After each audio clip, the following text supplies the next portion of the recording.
Como decía Teresa, voy a hablar en torno al tema de la adolescencia. Yo en temas de menores de infancia no he trabajado mucho, pero sí desde la adolescencia a partir de los 11, 12 años en adelante.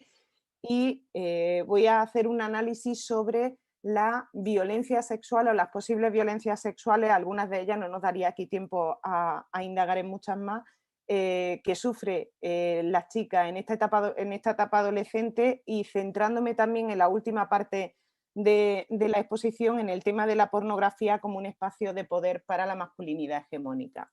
Quería empezar con estas reflexiones porque últimamente cuando hablamos del tema de adolescencia, pornografía, violencia sexual, es como, ¿por qué nos preocupa este tema? Nos está preocupando porque la adolescencia se está socializando a través de la pornografía. ¿Es la pornografía la causante de las agresiones sexuales y de la violencia sexual? Bueno, aquí ya podemos decir que la violencia sexual existe previa a la pornografía y por tanto no es una causante, aunque la pornografía sigue y continúa, ya veremos más adelante, todo el relato del dominio y de la violencia contra las mujeres.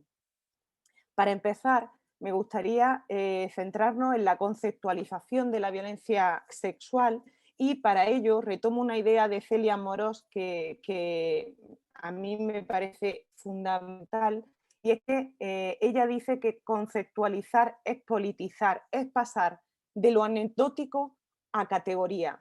Y ella hace un análisis de cómo la violencia contra las mujeres se pasó de ser de estar en el ámbito de lo privado, en el ámbito de es un hecho puntual, a realmente ser un problema social y estar dentro de nuestro marco jurídico y desde luego tener un rechazo generalmente por parte de toda la sociedad.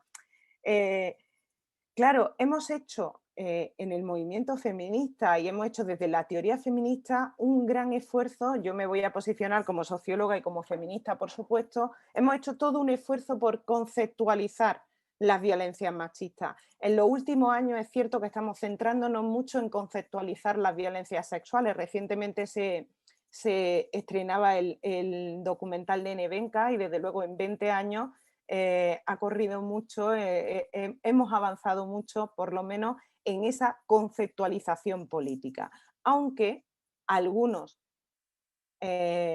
partidos o algunos elementos, algunos grupos de nuestra sociedad eternamente patriarcales quieren mandarnos de nuevo de la categoría a la anécdota, es decir, la violencia no tiene género y todo este sinfín de cuestiones que no voy a entrar mucho puesto que ya las conocéis, ¿no? Cuando hablamos de violencia sexual, yo la identifico como una forma de violencia de género, porque yo me voy a centrar en la violencia que sufren las mujeres. Y está tan arraigada en nuestro sistema de valores que su prevención realmente requiere de una profunda transformación social. Es decir, no basta únicamente con educar en lo afectivo sexual, que es muy importante, pero si esa educación del afectivo sexual no viene unida a una derrota del sistema patriarcal, difícilmente vamos a poder avanzar, porque el sistema patriarcal es el que sostiene y reproduce la violencia contra las mujeres. Y como os pongo aquí, también es fundamental que veamos que no es una violencia estancada, sino que se va adaptando a los tiempos y hoy los espacios virtuales pues son un nuevo instrumento para ese sistema patriarcal para seguir violentando, cosificando y agrediendo a las mujeres. Claro, en nuestro país, ¿cómo se ha conceptualizado la violencia sexual? Se ha conceptualizado básicamente a través de lo jurídico o a partir del marco jurídico. La última revisión que tenemos del Código Penal de 2015, en el título octavo de este Código Penal ya nos está mostrando los tipos de violencia sexual que se reflejan. Pues agresión sexual, abuso, acoso sexual, exhibicionismo y provocación o prostitución y explotación sexual. Este es el marco jurídico que tenemos en la actualidad. Sin embargo, y esto es muy importante, Naciones Unidas, además del del Convenio de Estambul, perdonar, que firmamos y ratificamos en 2014 España, nos dice las siguientes cuestiones. Nos dice, por ejemplo, Naciones Unidas, que definamos la agresión sexual como una violación de la integridad corporal y la autonomía sexual, sustituyamos todos los delitos existentes en esta materia por delitos de agresión sexual graduada basada en el daño, es decir, que quitemos el concepto de abuso, porque parece que parece no en nuestro marco jurídico, la única distinción entre abuso y agresión tiene que ver con la utilización de la fuerza. Y ya nos dicen que la fuerza no es un elemento para decir si hay agresión o no hay agresión. Contemplar determinadas circunstancias. Ya hay algunos países que tienen todo esto incorporado, es decir, que sus delitos son por agresión sexual, como Canadá, Islandia o Suecia. Nos dicen que contemplemos determinadas circunstancias agravantes, entre las cuales se encuentra la relación del autor, del victimario y las víctimas, el uso o amenaza de la violencia es un agravante, la presencia de autores múltiples en esta violencia. Si hubiésemos tenido esto cuando se condenó a la manada, pues hubiésemos tenido otro tipo de sentencia, y las consecuencias físicas o mentales que pudieran derivar de la víctima. Nos dice también que suprimamos, como decía antes, todo requisito de que la agresión sea cometida por fuerza o violencia, y que tipifiquemos dentro de esta violencia sexual la violencia que ocurre dentro del matrimonio o de las relaciones de pareja, que por ejemplo esta autora, Susan Brown Miller, analiza aquí de manera ejemplar. Para mí este es el libro de cabecera para analizar la cultura de violación y el concepto de violación en nuestros tiempos. Nos dice Naciones Unidas, muy relacionado con lo que estaba comentando antes, que violencia sexual es todo acto de violencia contra la libertad sexual que no implicaría necesariamente ni la fuerza ni la existencia o no de penetración. Por tanto, quitando estas dos cuestiones, ampliamos el concepto de violencia sexual y por tanto agresión. Claro, uno de los escollos que sabemos que tenemos y que el otro día el Consejo General del Poder Judicial ponía en lo alto de la mesa, ¿no?, era el tema del consentimiento. Ya, como os he comentado, hay 3 países que tienen leyes donde el consentimiento es esencial y es el no consentimiento es el que provoca la violencia. Consentir significa dar permiso para que algo ocurra o estar de acuerdo con hacer algo. Por tanto, aquellas relaciones o prácticas sexuales en las que no exista ni permiso ni consentimiento son prácticas violentas, es decir, son todo lo que no tenga consentimiento ni tenga deseo por parte de las mujeres es violencia sexual. Claro, ¿qué es lo que ocurre? Que muchas veces hemos entendido, y esto en el patriarcado ha venido estupendamente y algunos jueces también, la no resistencia, esto ya pasó con la primera sentencia de la manada, que la no resistencia de la víctima, es decir, que ella no se hubiese resistido, no hubiese utilizado incluso la fuerza para salir de allí, eso era entendido como consentimiento, algo que después el Tribunal Supremo dijo que para nada porque había intimidación. Claro, hablamos de 2 tipos de consentimiento. Uno, que es el consentimiento libre, pero aquí hay que tener muy en cuenta que existe también un falso consentimiento o un consentimiento forzado, que esto yo, por ejemplo, en la tesis doctoral lo vi mucho con chicas víctimas de violencia.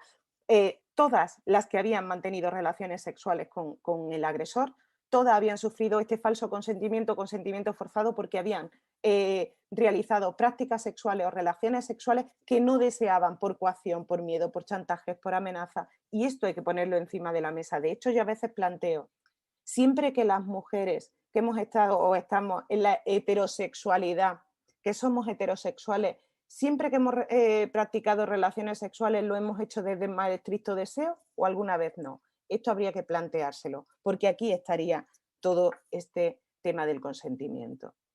Hay unas formas de violencia sexual que son fácilmente reconocidas, sin embargo, siguen existiendo actos de violencia sexual que están muy normalizados. Por ejemplo, María José, voy a ir muy rápido en esto, María José Urruzola ya hablaba de algunos indicadores, como por ejemplo cuando una persona toca nuestro cuerpo sin nuestro consentimiento, que esto pasa, lo poquito que he podido ver del compañero he visto que hablaba de ello, cuando se insinúan o relacionan contigo a través de gestos que tú no deseas, como por ejemplo el tema de las miradas, el tema del acoso callejero, etcétera.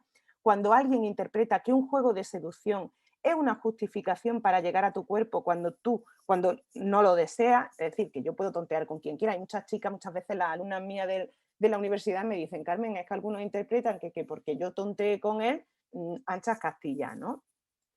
O cuando tú has aceptado una relación con otra persona, pero ella se pasa de el límite de relación que tú quieres tener, ¿no? Pues se puede empezar una relación y parece que ya que empieza una relación sexual hay que llegar hasta el final, que el final es interpretado por la otra parte como el coito y por supuesto la eyaculación. Si puede ser en la cara, muchísimo mejor. Las dificultades que ha habido para visibilizar toda esta violencia sexual tienen que ver, la primera, con la normalización. ¿Qué estamos haciendo en los últimos años? Estamos llevando, como comenta Celia Moró, lo anecdótico a categoría. Claro, esto no le interesa al patriarcado, por eso tanta respuesta de esto también le ocurre a los hombres, estáis sacando la cifra de dónde. Dice, bueno, las cifras las estamos sacando de las fuentes oficiales, ¿no? Hay una gran normalización que es lo que estamos intentando poner en lo alto de la mesa, ¿no? Y claro, esta normalización produce cierta o un gran grado de impunidad en muchas actuaciones de violencia. Muchas chicas te dicen, si yo tuviera que denunciar todo esto, no habría sitio en los juzgados de todo lo que nos ha pasado, ¿no? ¿Quiénes fueron las primeras que empezaron a denunciar todo esto de manera explícita? Las feministas radicales. Muchas veces cuando eres una feminista radical, digo, madre mía, lo que nos queda a nivel teórico, ¿no? El feminismo radical es una corriente teórica que nace en los 60, 70, 80 y realmente es una propuesta feminista.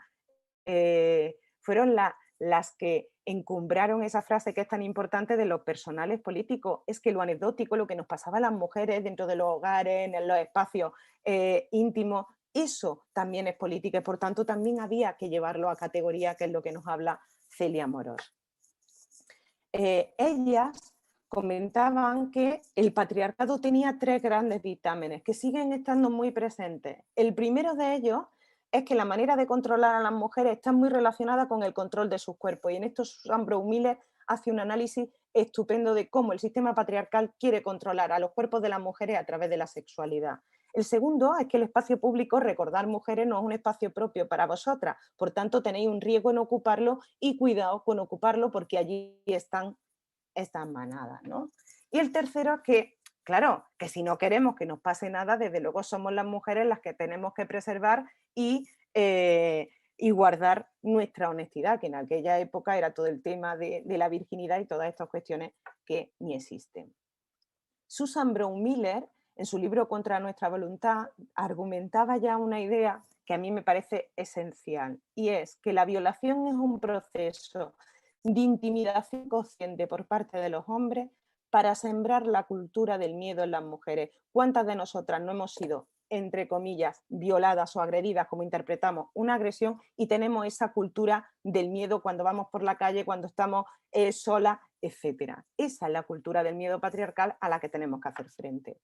Decía también Catherine McKinnon, otra feminista radical que os recomiendo leer, que las violencias sexuales no podían entenderse desde el plano de la sexualidad, sino desde el plano de la opresión y del dominio. Es cierto que lo que se controla son los cuerpos y la sexualidad de las mujeres, pero realmente la finalidad no es únicamente una finalidad sexual o no es incluso una finalidad sexual, sino el dominio y la opresión por parte de la masculinidad. ¿Qué problema tenemos con todo lo que he contado en relación a la violencia sexual? La primera de ellas, que os contaba antes, es las consecuencias de esa normalización, ¿no? Primero, que las chicas nos vamos socializando desde bien pequeñas en aceptar, entre comillas, he puesto a aceptar, determinadas formas de violencia sexual como parte del repertorio. Con lo cual, aquí también nos están incorporando el concepto de culpa de ten cuidado tú que no te ocurra nada y que nadie te diga nada. Y en segundo lugar, tiene que ver con la socialización de los hombres, desde la más tierna infancia en ejercer esa forma de violencia sexual sobre las mujeres, lo que al final les lleva a justificar. Es que pues, en algunos institutos lo que me he encontrado, señor, es que mira cómo van vestidas. Y, es decir, el problema no es cómo vaya vestida, el problema es que tú estás ejerciendo una forma de agresión sobre los cuerpos de las mujeres y esto, querido, es un delito. Antes, no sé si habéis puesto las compañeras de antes, porque tenía clase en la universidad y no he podido estar, me ha dado muchísima pena, datos sobre agresiones sexuales. Yo los voy a pasar rápido, pero sí quería, como socióloga, a mí los datos me parecen fundamentales, sí quería por lo menos alguna fotografía de los delitos contra la libertad y la indemnidad sexual en nuestro país, lo que tenemos, ¿no? Estos son hechos registrados hasta 2020, que nos creíamos que en 2020 iban a bajar considerablemente las denuncias por el tema del confinamiento y han bajado en relación a 2019, pero no mucho como nos estábamos esperando, ¿eh? Es decir, se denuncia más. ¿Esto significa que ocurre más? Bueno, ahora mismo puede significar, es decir, este aumento de las denuncias puede deberse a dos hipótesis. La primera, que las campañas de sensibilización y convertir lo anecdótico en categoría está sirviendo y las chicas están diciendo hasta aquí.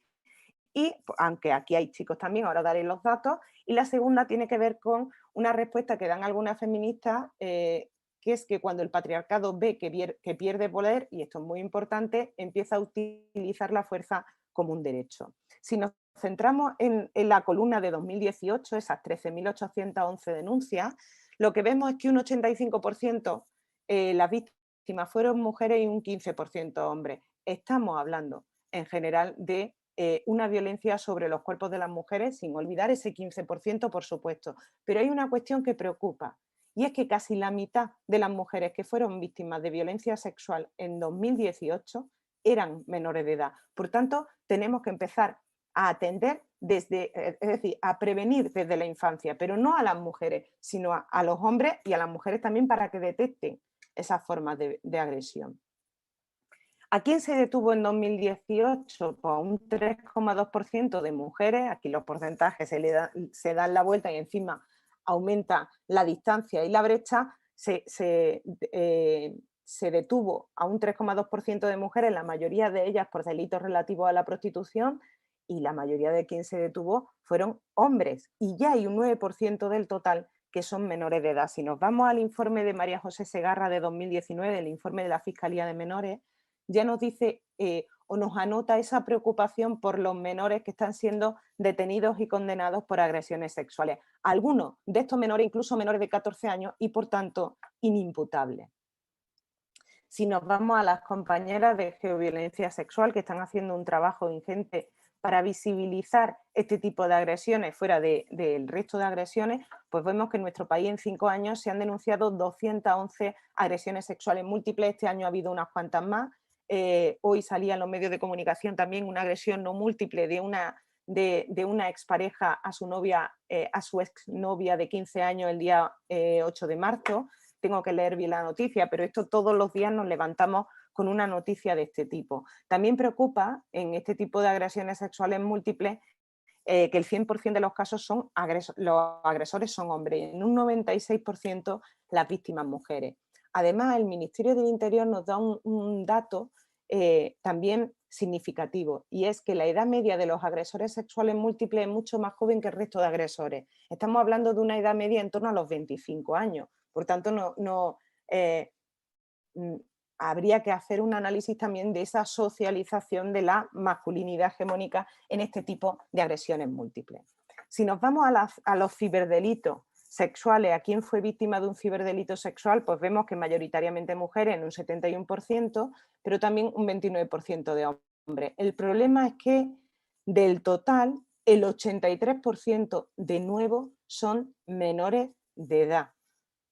Estoy intentando poner a cómo de todas estas formas o manifestaciones de violencia sexual contra las mujeres, mayoritariamente estamos hablando de un porcentaje considerable de menores y de un porcentaje de menores también detenidos por este tipo de delitos. Claro, estos serían las fuentes oficiales, lo que se denuncia.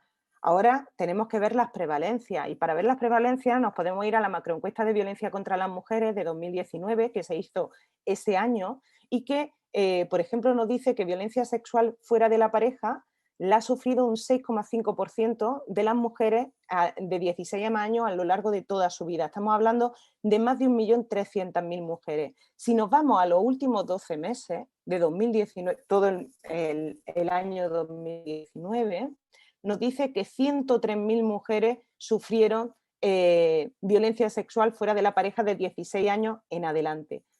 103.000. Vuelvo a una diapositiva anterior. En 2019, 103.000. Para nada se corresponde con las 15.319 denuncias en las que también incorporamos las denuncias de los hombres como víctimas o de niños como víctimas. Por tanto, se está denunciando una parte mínima que ahora veremos de la violencia sexual. Nos dice también la macroencuesta que un 99,6% de los agresores fueron hombres y solo fueron mujeres en un 0,5% que no alcanza, ¿no? ¿Qué relación había entre la víctima y el agresor? Pues en un 21,6% el agresor fue un familiar, hombre, en un porcentaje considerable su padre, casi el 50% fue un amigo o conocido hombre y en un 40% no llega al 39%, el agresor fue una persona desconocida. Pero mirad qué curioso, de todas las mujeres que dicen haber sufrido violencia sexual, que son 1.322.000 mujeres, el 12,4% dice que en esa agresión sexual participaron más de un agresor, más de un victimario. Por tanto, estamos hablando de 100 y pico mil agresiones sexuales múltiples. Mirar los datos, en los últimos 5 años, 100 y pico mil. Es decir, sigue estando invisibilizado este tema y sigue sin denunciarse. Claro, ¿dónde ocurrió esta agresión? En un 44% en una casa, el lugar, claro, esto es el lugar íntimo, el lugar de confianza, etcétera, pero también puede ser en una casa donde no era una casa familiar, por ejemplo, la chica de la Arandina fue agredida en un piso que no era suyo, ¿no? Y era agredida en una casa. El 18% de esta agresión sexual ocurre en bares o en discotecas, en espacios de ocio, y un 32% en zonas abiertas. Pero lo que preocupa es que de esa ciento y pico, de ese millón y pico de mujeres que ha sufrido una agresión sexual, tan solo el 11,1% de ellas ha denunciado. ¿Y por qué no denuncia? Es decir, ser menor de edad es un impedimento para denunciar, por tanto, algo tenemos que hacer para sacar esas voces. En la segunda de las causas tiene que ver con la vergüenza, porque seguimos estigmatizando a la víctima superviviente y no culpabilizando al agresor. Y la tercera tiene que ver con el temor a que no la crean. Seguimos cuestionando ese relato de la víctima y seguimos justificando lo que ha ocurrido. La raíz de estos datos tiene que ver, y lo paso muy rápidamente para que nos dé tiempo, con 3 cuestiones. La primera de ellas, para mí, el germen de todo esto, tiene que ver con la sociedad patriarcal y con los hijos sanos del patriarcado como agresores. La segunda de las causas tiene que ver con en la actualidad con la pornificación de la sociedad y desde luego con la cultura de violación. Vamos a ver algo de ello. En el tema de la sociedad patriarcal, muy rápidamente, porque me preocupa deciros que hemos avanzado mucho en los últimos años. Yo dejé de entrar en un instituto antes de la pandemia en marzo y he vuelto a un instituto de manera online y presencial en algunos recientemente. Y me he encontrado un desastre. Me he encontrado un desastre, me he encontrado una preocupación y es que yo dejé aulas donde las chicas y algunos chicos decían hasta aquí, esto es el feminismo, esto es violencia, y me he encontrado unas aulas donde el discurso de extrema derecha que estamos viendo y el discurso patriarcal está copando todo el espacio. Las chicas casi no hablan y esto me preocupa porque ha ocurrido en un año y tiene que ver con ese germen. Claro, tiene que ver con la respuesta a un avance del feminismo gracias a estos hitos feministas, por ejemplo, en nuestro país, que son los más recientes.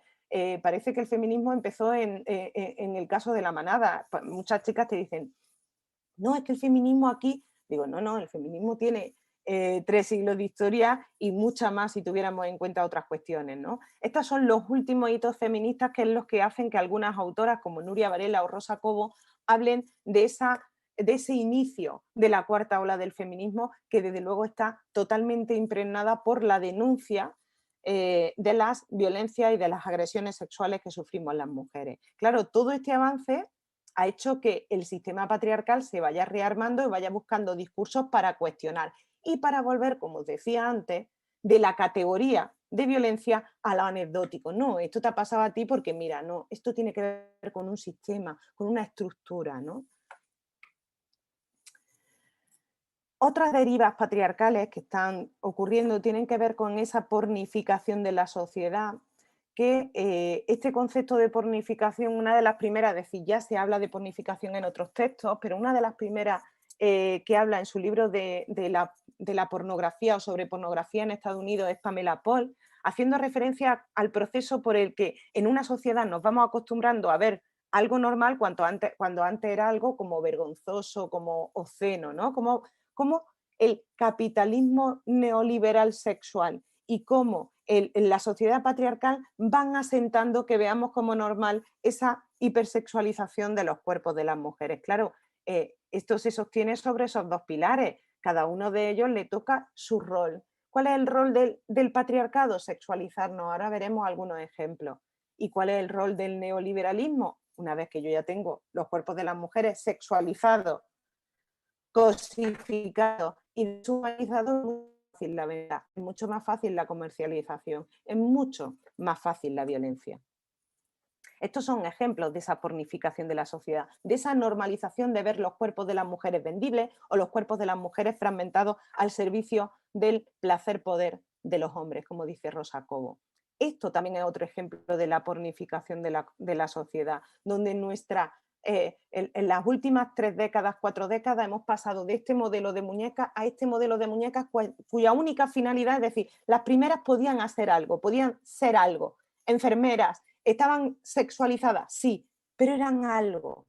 Ahora no hace falta, porque tu principal finalidad es agradar la mirada y la sexualidad masculina. Esto se lleva a la adolescencia, se lleva a la juventud y se lleva a las redes sociales y nos encontramos todo esto, desde OnlyFans, que no voy a entrar aquí porque no nos daría tiempo, pero bueno, desde OnlyFans, Omegle, la Isla de las Tentaciones y un sinfín de instrumentos que al final están colocando a las mujeres como cosas vendibles, comerciables, como os decía, y agredibles.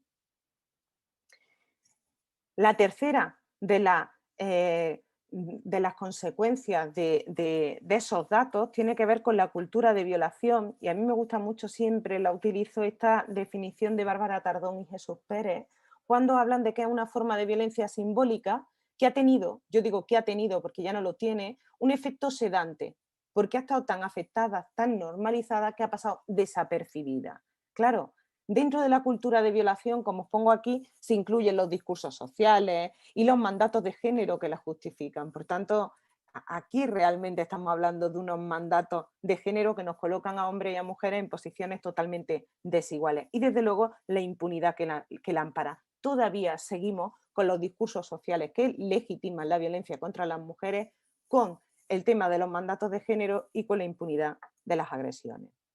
Estos serían ejemplos de ello, esto también, y un sinfín que tan solo poniéndonos las gafas de género, dándonos un paseo no solo por las televisiones o por los medios, etcétera, sino por la sociedad, por las calles de nuestros municipios, de nuestros pueblos, nos daremos cuenta de cómo estamos colocadas las mujeres en una posición de subordinación. Algunos indicadores de esa cultura de la violación, hay muchos más, tienen que ver con la culpabilización de la víctima y la justificación del victimario, con la hipersexualización de las mujeres y de las niñas y con la pornografía como espacio de poder. En el tema de las justificaciones patriarcales, es que esto lo estamos viendo pues bueno, si habéis visto la serie de Nevenka, claro, a mí me llama mucho la atención, dice, jolín, 20 años, pero en 20 años algo hemos cambiado ya el relato y el discurso, pero aunque hayamos cambiado algo el relato y el discurso y ese relato del fiscal hoy sería impensable, sigue estando la justificación, y lo seguimos viendo en algunas sentencias, de la idea de la irrefrenable naturaleza sexual masculina. Oye, es que parece que le estamos buscando una cuestión biológica a un hecho social, que no tienen una naturaleza, es que tienen algo que no pueden evitarlo, que no son hijos sanos del patriarcado, por tanto se lo permiten. Y el segundo tiene que ver con la culpabilidad hacia la víctima. A los hombres siempre se les justifica y a las víctimas o a los victimarios se les justifica y a las víctimas se las culpabiliza, porque claro, si tú fueses una mujer decente y te hubieses dado a respetar, que lo que seguimos escuchando todavía, no te hubiese pasado lo que te ha pasado, querida. La segunda de los indicadores, perdona, tiene que ver con esa hipersexualización. Esto es lo que Natasha Walter llama el cómo se va sentando el porno blando en nuestra sociedad. ¿Para qué? Para que después el porno duro no nos llame tanto la atención. Vamos a hablar de esas cosas. Este porno blando tiene que ver en muchas cuestiones con esto, ¿no? Con hipersexualizar, cosificar los cuerpos de las niñas, ¿no? Con hacer que las niñas desde bien pequeñas se evalúen a través de la mirada de los otros, si estoy guapa, si te gusta, si lo estoy bien, si te gusta mi ropa, si estoy... No, no, cariño, ¿te gusta a ti? Perfecto, claro. ¿Esto qué trae? Que si a mí me educan a evaluarme a través de la mirada de los otros, a los otros les están educando a que tienen el derecho a evaluar a las mujeres. Muchas adolescentes te dicen que se piensan 80.000 veces el colgar una imagen en las redes sociales, en Instagram o poner un history. ¿Por qué? Por todo lo que pueden llevar los comentarios de los otros. Esto después llega a la adolescencia y no dista mucho, ¿no? A la adolescencia y a la juventud. Claro, la idea es, como decían Catherine Hawking, que yo no estoy nada de acuerdo con ella, explotar el capital erótico, ¿no? Querida, ya que lo tienes, explótalo. Catherine Hawking decía que el capital erótico era algo que podíamos tener, es decir, que nacíamos de fábrica que estábamos buenas o que no, ¿no? Entonces, ya que lo tienes, cuando no tiene ni capital social, ni cultural, ni económico, chica, vende el capital erótico, vaya mensaje que les vamos a dar a las chicas en la actualidad, ¿no? Es decir, si hace 30 años el mensaje era, por lo menos el que yo recibí, estudia, estudia, estudia, estudia, para salir y para tener un capital social, cultural y económico, el mensaje de ahora es, chica, ya que estás así, explota tu capital erótico, encima te van a pagar mogollón, y eso te empodera, te hace libre, querida, te empodera. Claro, esta hipersexualización de las mujeres y las niñas provoca que las mujeres jóvenes vean en el atractivo sexual su mejor pasaporte para tener éxito, porque bien que se lo dice el capitalismo neoliberal y el patriarcado. Pero es que aparte, todo esto se valora como un signo de liberación. Qué bien le viene y qué bien orquestado por parte del patriarcado el tema de no, yo esto lo hago porque quiero, ¿no? Claro, aquí hay una cuestión que podemos ver en el debate y es que si realmente es un signo de empoderamiento y de libertad colgar determinada fotografía, eso no quiere decir, y aquí siempre me paro a aclararlo, que yo no pueda colgar las fotografías que me dé la gana en mis redes sociales. Ahora bien, no se está pidiendo lo mismo a chicas que a chicos. ¿Por qué? Porque el tema de las fotografías oculta tres grandes realidades. El tema de la explotación de los cuerpos de las mujeres en las redes. La primera es que los varones no necesitan de este tipo de capital erótico para obtener poder y privilegios. Nosotras llegamos a ese poder cuando tenemos ese capital erótico, o eso es lo que nos quieren hacer creer. El segundo es que las mujeres que quieren ser influencers, y esto es algo que lo estamos viendo, parece que se deben hipersexualizar si quieren tener cada vez más me gusta, etc. Y también los cuerpos de las mujeres se han pornificado en los espacios virtuales. Lo que está pidiendo al final es cuántas mujeres, lo que se está viendo es, el otro día lo hablaba con jóvenes, ¿no? En clase, claro, es como el patriarcado está alucinando. Los chicos patriarcales están alucinando, dicen, wow, de manera gratuita, aquí, pim, pim, pim, pim, lo alucino, todo para nosotros, ¿no? Carmen, entonces, pero es que yo quiero colgar una foto, perfecto, porque aquí voy a pasar esto rápido. Ay, no lo tengo aquí, claro, aquí lo tengo. Muy importante cuando colgamos una foto y la pensamos, pensar si estamos colgando una foto para ser objeto de mirada, para esa mirada masculina hegemónica, o si estoy colgando una foto como sujeto de mirada. Aquí hay que cambiar el posicionamiento. Dice Rosy Braidotti en uno de sus últimos textos que cada vez estamos dependiendo más del el hiperestereotipo femenino y el hiperestereotipo masculino. Es decir, que las redes lo que están haciendo es llevar el estereotipo a su máximo esplendor. Y parece que tú entras ahí y tienes visibilidad en la medida en que explota ese estereotipo.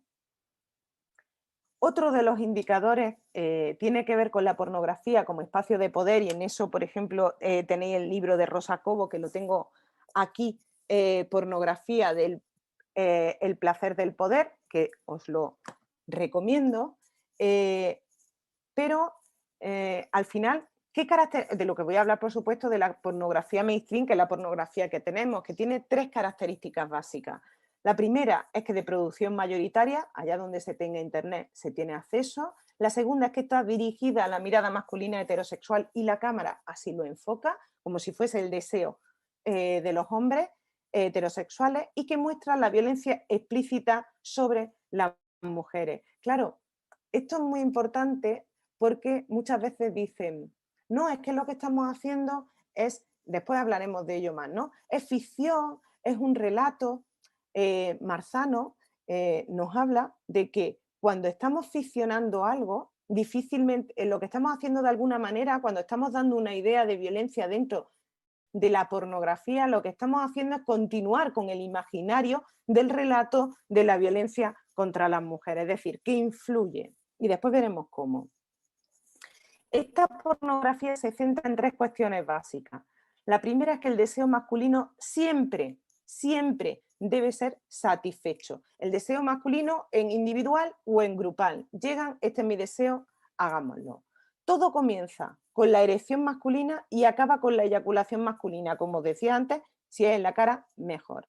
Y al final los deseos sexuales son masculinos, tienen un alto contenido violento. Vaya aprendizaje, ¿no? Es decir, hay una compañera, Mónica Lario, que ha hecho una tesis maravillosa sobre este tema, ¿no? Y cuáles son los vídeos más reproducidos en páginas web como Pornhub.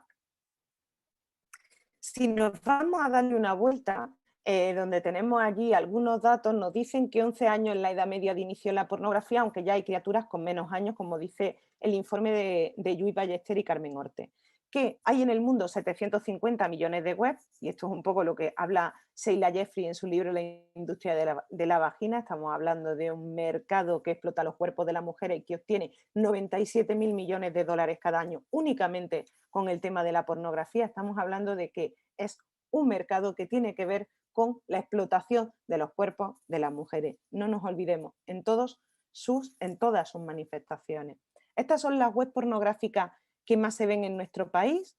Y si nos centramos, por ejemplo, en Pornhub, que es aquella que generalmente hace informes y los cuelga a su web, de hecho el último informe que tiene no es el de 2020, sino es analizando el tipo de pornografía que se consumió en Estados Unidos durante toda la campaña electoral última que ha habido. Es decir, para que veáis cómo en nuestra vida cotidiana, cómo están analizando lo que están consumiendo mayoritariamente hombres en un periodo electoral, qué tipo de actuaciones generan, qué tipo de deseos tienen, etcétera. Aquí nos está diciendo Pornhub la producción que ha hecho en un año de vídeos pornográficos. Nos dice que en 2007 produjo vídeos para 68 años, en 2008 para 115, esto va para más. Veremos los datos de 2020 que, como os digo, todavía no están colgados en la web. Esto lo paso muy rápido. Claro, cuando nos dicen que las chicas también consumen pornografía, perdonad, es cierto, en mucho menos proporción que los chicos, pero aquí el problema únicamente no está en ese consumo, está en los mensajes. La pornografía nos dice a las chicas que aquello que está reproduciendo nos debe de gustar, porque es lo que le gusta a los hombres. ¿Y cuántas veces nos encontramos a chicas, yo, alumnas, y chicas que he conocido de Carmen, es que a mi novio le mola esto aunque a mí no me guste? ¿Por qué? Porque el mensaje es que nosotras somos objetos agradantes, mientras que ellos son sujetos con derecho a ser agradados. Es decir, ellos, la socialización de la pornografía tiene que ver con que ellos tienen el derecho a usar el cuerpo de las mujeres para su placer, incluso aunque estén usando la violencia. Claro, la pornografía al final es un indicador de la cultura de violación porque abre la posibilidad de disfrutar de la violencia contra las mujeres por medio del sexo.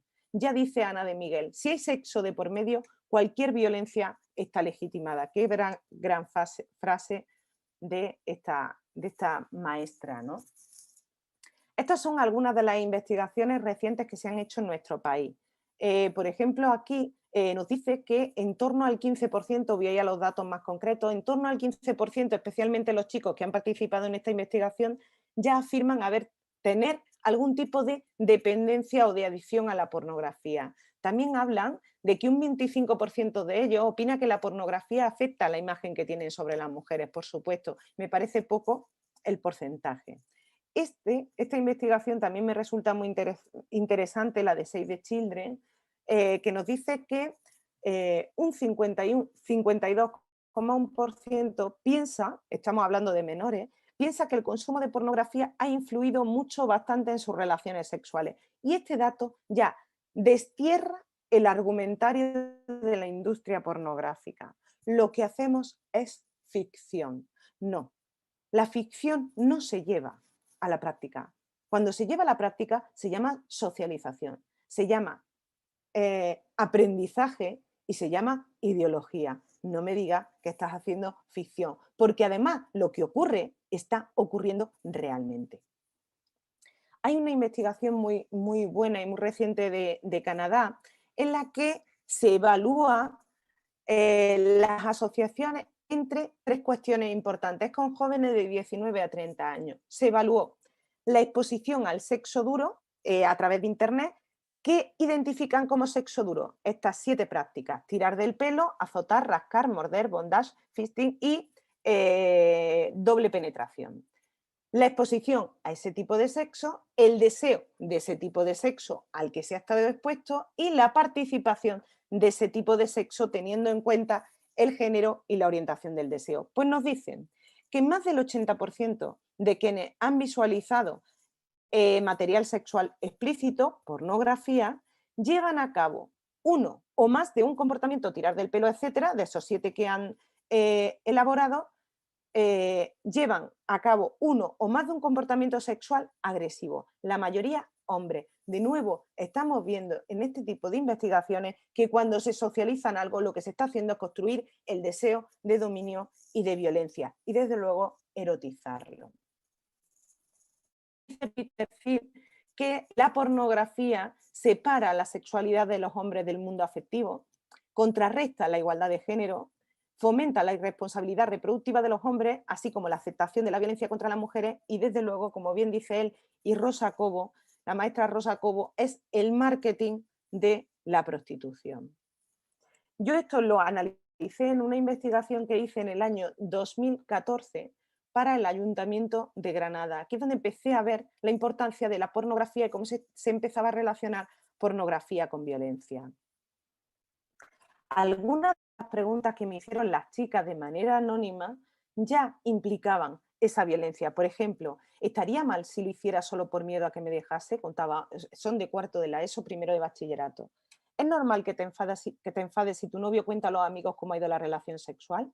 ¿Cómo se puede hacer para que a las mujeres les dé más placer? Un hombre mayor, dice 30 o 40 años, puso ella, ¿puede sentirse atraído por un adolescente e intentar conseguirla? Aquí todo el tema de, perdona si te llamo amor, 3 metros sobre el cielo, Federico Mocia en Influencia, ¿no? Los hombres tienen control sobre su eyaculación y, por tanto, me puedo relajar porque es que mi novio no quiere usar el preservativo, o mi pareja, o el tío con el que estoy, y estoy asustada. Cuando lo hace una vez, como dice mucho, es necesario hacerlo siempre. ¿Qué es lo que quería decir esta chica? Que ella ya lo había hecho con su pareja, chico, y que el chico lo que quería es que cada vez que quedaban ya era nada más que para hacerlo. Y decía ella, uy, yo quiero salir, yo que sé, al cine, al parque, a cenar, y él solo quiere hacerlo, ¿no? Decía otra, ¿por qué los chicos no quieren practicarle sexo oral a las chicas y ellas están casi obligadas a hacerlo? Esto tiene que ver con esa socialización patriarcal de la sexualidad masculina basada en el dominio y, desde luego, con muchas formas de violencia que ellas ya empiezan a pasar de lo anecdótico a la categoría. Yo ahí preguntaba de manera anónima, por fantasías sexuales y por prácticas sexuales que no harían, ¿no? Y ahí tenéis lo que me dijeron las chicas, lo que más se repitió de 600 y pico chicas, hacerlo en la playa, hacer un trío con 2 chicos, pero cuando nos íbamos a qué no haría, pues ya veíamos las prácticas. Es decir, a ti no se te viene a la cabeza, beso negro, no haría, ¿no? Beso negro, tú sabes lo que es, se ha pedido, te lo han dicho, te lo han comentado, porque si no, no te viene de primero para ponerlo. ¿Qué decían los chicos? Pues ellos, muchas mujeres y muy diversas, ya ves tú si hay diversidad en esto, que mirar lo que está consiguiendo la pornografía. También que algunos chicos interpreten el lesbianismo como una categoría de Pornhub. No, querido, el lesbianismo es una orientación sexual, es decir, que a las lesbianas no les gustas, vamos. Y algo que no harían, ¿no? Que le metan nada por el culo, nada que cuestione su masculinidad. Pero muchos de ellos dijeron hacerlo con una chica que no esté depilada. Y ahí, cuando me leía el texto de Natasha Walters, me acordé de esto, ¿no? Dice ella, en mi entrevista a mujeres jóvenes acerca de su actitud hacia la sexualidad, me llamó la atención un hecho aparentemente trivial. Todas coincidían en afirmar que nunca tendrían relaciones sexuales sin haberse depilado el vello púbico, patriarcado y capital, ¿no? El vello púbico, perdona. Nunca dejaría que un hombre me viera sin hacerme la cera antes, me dijo una joven de la Universidad de Cambridge mientras sus amigas asentían. No tengo que estar completamente depilada, pero tiene que estar arreglado, dijo otra. Es por el porno, añadió otra. ¿Por qué? Porque son conscientes de lo que han visto los hombres y el mensaje de la pornografía es que nosotras somos objetos agradantes. Aparte de esas preguntas y del análisis de la fantasía, hubo una parte de la investigación en la que yo dediqué a los autonarrativas, ¿no? Yo les dejaba 20 minutos y a todo el mundo les repartía un folio, a ellas de color azul y a ellos de color verde, donde les decía que en los últimos 20 minutos, si tenían algún relato que contar de manera anónima, podían hacerlo de todo lo que habíamos hablado de formas de violencia sexual. Si no tenían ningún relato que querían contar, podían hacer una valoración de la actividad, de lo que les había parecido. La idea es que todo el mundo escribiera. Recogí 246 relatos, casi el 40% de las chicas que habían participado. Los relatos de los chicos fueron mínimos y en ninguno encontramos violencia sexual. Una de ellas contaba: el verano pasado, esto está tal cual lo escribieron, ¿eh? El verano pasado, una noche que salí de fiesta con mis amigos, bebí más de la cuenta y me emborraché. Una amiga me estuvo cuidando toda la noche, pero de vez en cuando se acercaba un chico para ayudarme también. Conforme pasaba la noche, fui poniéndome mejor y cada vez tenía al chico más pegado a mí. Me siguió por Instagram y al día siguiente me habló y me dijo que fuera a su casa, que estaba solo. Fui y empezó a buscarme. Me llevó a la cama y me dijo que si quería hacerlo. Le dije que no y se enfadó. Al rato seguía enfadado y me dio cosa, así que cedí, pero le dije que hacerlo no. Y me dijo que entonces se la chupara. Yo no quería. Y al final me dijo que o lo hacía o no me iba de allí. No solo tuve que hacerlo, sino que me dijo que se tenía que correr en mi boca. Le dije que no y me volvió a decir que si no, no me iba. Y al final cedí e hice lo que él quiso. No he dicho que todavía era virgen, etc. Fijaros qué curioso. Habla de ceder, cuando realmente ella no cedió. Estamos hablando de una agresión. Claro, ahora ella va y le cuenta a sus amigas o a su familia: mira lo que me ha pasado. ¿Cuál es la respuesta de gran parte de la sociedad patriarcal todavía? ¿A quién se le ocurre irte a la casa de un tío que acaba de conocer el sábado? Como ella ya sabe cuál puede ser la mayoría de la respuesta: uy, tengo una amiga que ha sido agredida, la puta es ella por haberse ido a casa de él. ¿Qué es lo que hace? ¿Qué es lo que provoca ese discurso? El silencio, que es lo que quiere el sistema patriarcal, ese silencio por parte de las víctimas supervivientes. Cuando hablábamos del tema de menores, de estas hay muchas, y tan solo de las 246 relatos que os pongo aquí, tan solo una había denunciado, 245 silenciadas, debajo de la mesa, ocultas para beneficio del sistema. En las chicas, a ver si me deja, ahora. En las agresiones en menores, decía una de ellas: a mí una vez, cuando tenía más o menos 10 años, un amigo de mi padre empezó a tocarme y llegó a mayores. Yo no sé cómo empezó todo. A veces me pongo a pensar en eso y no sé si fue una violación o no, porque yo no quería. Un amigo de mi padre, 10 años. He sufrido acoso y abuso sexual por diferentes personas de varias edades. También por mi pareja, una pequeña violación. Y por un chico mayor que yo, me pone ella a los 11, otra violación sin llegar a hacerlo. La última, la única que ha denunciado. He pasado por todas las formas diferentes de violencia sexual, con 2 denuncias y una violación a los 9 años. Después estuve en psicólogo hasta los 13. ¿Qué tenemos que hacer ante esto? Derribar todas las estrategias del sistema patriarcal para que no lo cuenten, aparte desde luego de prevenir que estas cuestiones y denunciar que pasen. El sistema patriarcal no quiere que esto salga. ¿Qué hacemos frente a todo esto? Y cierro. Desde luego hace falta cambio a nivel legislativo. A mí me encantaría que en vez de una ley del solo sí es sí, tuviéramos esa ley dentro de la Ley de Violencia de Género. ¿Para qué? Para que dentro de la 1/2004 estén todas las formas de violencia contra las mujeres, porque es lo que Celia Moros llama la rúbrica, no recuerdo ahora mismo la palabra, pero como cómo se van juntando todas esas anécdotas para hacerse categoría, ¿no? Si gestionamos la legislación poniendo las diferentes formas de violencia contra las mujeres en diferentes leyes, estamos desgranando esa violencia. Unamos la violencia contra las mujeres para que se visualice y veamos los datos, para que sigamos construyendo esa categoría. Hay que cuestionar al patriarcado porque está en la base en todas sus manifestaciones. Coeducar en todos los ámbitos. Educación sexual integral y feminista, sí, pero primero hay que cuestionar al patriarcado. Y desde luego no toda educación sexual es integral y mucho menos feminista. Y con esto os doy las gracias y os invito a que participéis ahora en el debate, que tenéis ahí la dirección abajo, https://n9.cl/asifeminicidio, y ahí estaremos ahora creando o generando el debate que creéis oportuno sobre esta temática. Muchísimas gracias.